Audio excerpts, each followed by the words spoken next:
നായന്മാരുടെ NSS ഒരു communist സർക്കാർ പരിപാടിയിൽ ഭാഗമാകുന്നത് വളരെ അപൂർവമാണ്.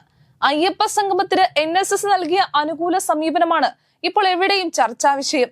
കോൺഗ്രസും BJPയും പലതവണ ശ്രമിച്ചിട്ടും നടക്കാത്ത ഒരു കാര്യവും അയ്യപ്പ സംഗമത്തിലുണ്ടായി. അത് നായർ ഈഴവ ഐക്യമാണ്.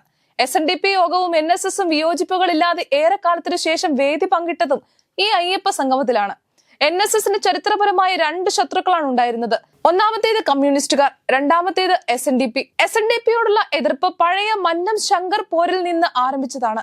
ഇടയ്ക്ക് വെള്ളാപ്പള്ളിയും G സുകുമാരൻ നായരും ഒന്നിച്ചെങ്കിലും അത് ആണ്ടൊന്നും തികയും മുൻപ് അടിച്ചുപിരിഞ്ഞു. ഇടയ്ക്ക് പരസ്പരം വലിയ തോതിൽ രണ്ടുപേരും കൊമ്പ് ഓർക്കുകയും ചെയ്തിരുന്നു. സ്വാതന്ത്ര്യത്തിന് തൊട്ടു പിന്നാലെ ഹിന്ദു മുന്നണി ഉണ്ടാക്കിയ നേതാക്കളാണ് R ശങ്കറും മന്നത്ത് പത്മനാഭനും. അന്നത്തെ മുന്നണി അടിച്ചു പിരിഞ്ഞതോടെ ശങ്കർ വീണ്ടും കോൺഗ്രസിലെത്തി. മന്നത്ത് പത്മനാഭൻ കോൺഗ്രസ് ആയതുമില്ല. 1960 കോൺഗ്രസിന് ഭൂരിപക്ഷം കിട്ടിയിട്ടും R ശങ്കറോ PT ചാക്കോയോ മുഖ്യമന്ത്രി ആയില്ല. പകരം പ്രജാ സോഷ്യലിസ്റ്റ് പാർട്ടിയുടെ പട്ടം താണുപിള്ളയായി. പക്ഷേ ആത്യന്തികമായി ശങ്കർ തന്നെ ജയിച്ചു. 2 വർഷത്തിന് ശേഷം ശങ്കർ മുഖ്യമന്ത്രിയുമായി. R ശങ്കറിനെ വീഴ്ത്താൻ 15 MLA-മാരെ കോൺഗ്രസിൽ സംഘടിപ്പിച്ചത് മന്നത്ത് പത്മനാഭനായിരുന്നു. അങ്ങനെയാണ് കേരളത്തിൽ ആദ്യമായി ഒരു മുഖ്യമന്ത്രി അവിശ്വാസ പ്രമേയത്തിലൂടെ പുറത്തായത്. അന്ന് പിന്തുണ പിൻവലിച്ച MLA-മാർ കോട്ടയം തിരുനക്കര മൈതാനത്തെത്തിയപ്പോൾ കേരള കോൺഗ്രസ് എന്ന പുതിയ പാർട്ടിക്ക് പതാക കൈമാറിയത് മന്നമാണ്. അത്രയേറെ സംഘർഷഭരിതമാണ് SNDP NSS ബന്ധം. അവരാണ് സർക്കാരിന്റെ അയ്യപ്പ സംഗമത്തിൽ പങ്കെടുത്തത്. NSSന്റെ പ്രഖ്യാപിത ശത്രുക്കളാണ് കമ്മ്യൂണിസ്റ്റുകാർ. ആദ്യത്തെ EMS സർക്കാരിനെ വീഴിക്കാനുള്ള വിമോചന യാത്ര നയിച്ചത് മന്നത്ത് പത്മനാഭനാണ്. പിന്നീടുള്ള കാലം മുഴുവൻ ആ എതിർപ്പ് NSSനെ കൊണ്ടുചെന്നെത്തിച്ചത് കോൺഗ്രസിനെ പിന്തുണയ്ക്കുന്നതിലാണ്. എക്കാലത്തും രാഷ്ട്രീയമായി NSS കോൺഗ്രസ് പാളയത്തിൽ പിന്തുണ നൽകി പോന്നു. K കരുണാകരന്റെ കാലത്ത് ആ ബന്ധം കൂടുതൽ ദൃഢമായി. ഉമ്മൻചാണ്ടി സർക്കാരിന്റെ കാലത്ത് രമേശ് ചെന്നിത്തലയ്ക്ക് താക്കോൽ സ്ഥാനത്തിന് വേണ്ടി പരസ്യമായി നിലപാടെടുക്കുന്ന NSSനെയും കണ്ടു. ആ പതിറ്റാണ്ടുകൾക്ക് ശേഷം NSS മറ്റൊരു മുന്നേറ്റം നയിക്കുന്നത് 1ാം പിണറായി വിജയൻ സർക്കാരിന്റെ കാലത്താണ്. ശബരിമല സ്ത്രീ പ്രവേശന വിഷയത്തിലായിരുന്നു അത്.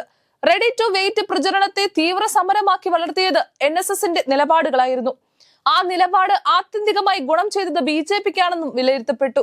വർഷങ്ങളായുള്ള കോൺഗ്രസ് പിന്തുണ ഉപേക്ഷിച്ച് NSS BJPക്ക് പിന്തുണ നൽകുമെന്ന വ്യാഖ്യാനങ്ങളുമുണ്ടായി.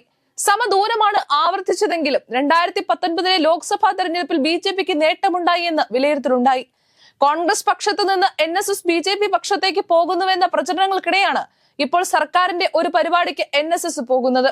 അതും കോൺഗ്രസും BJPയും ബഹിഷ്കരിച്ച പരിപാടിക്ക്. അവിടെ പോയത് മാത്രമല്ല പ്രത്യേകത, പോയ ശേഷം കോൺഗ്രസിനെ വിമർശിച്ചു വന്നതുകൂടിയാണ് വാർത്തയാകുന്നത്. പ്രതിപക്ഷ നേതാവ് VD സതീശൻ നേതൃത്വം നൽകുന്ന പ്രതിപക്ഷ നിരയോട് സാമുദായിക സംഘടനകൾക്ക് പൊതുവെ അത്ര യോജിപ്പില്ല. പ്രത്യേകിച്ച് ഹൈന്ദവ സാമുദായിക സംഘടനകൾക്ക്. മുഖ്യമന്ത്രിയായി ഒരു കാരണവശാലും സതീശൻ വരുന്നതിനെ സ്വപ്നത്തിൽ പോലും കാണുവാൻ NSSനും SNDPക്കും താല്പര്യമില്ല. സതീശനോടും കോൺഗ്രസിന്റെ ഇപ്പോഴുള്ള നേതൃത്വത്തോടുമുള്ള വിയോജിപ്പുകളാണ് പ്രധാനമായും സാമുദായിക സംഘടനകളെ ഇടതുപക്ഷത്തോട് അടുപ്പിച്ചിരിക്കുന്നത്. NSS വോട്ടുകൾ കോൺഗ്രസിന് നഷ്ടമായാൽ അത് സൃഷ്ടിക്കുന്ന പ്രത്യാഘാതം വളരെ വലുതായിരിക്കും. ഈഴവ വോട്ടുകൾ അല്ലെങ്കിൽ തന്നെ നല്ലൊരു ശതമാനവും ഇടതുപക്ഷത്തിനാണ് ലഭിക്കുന്നത്. എന്നാൽ നായർ വോട്ടുകൾ കോൺഗ്രസിനാണ് സാധാരണ നിലയിൽ ലഭിക്കാറുള്ളത്. ഈ വോട്ടുകളിൽ വിള്ളൽ വീണാൽ അത് കോൺഗ്രസിനെ വലിയ പ്രതിസന്ധിയിലേക്കാകും വീഴ്ത്തുക.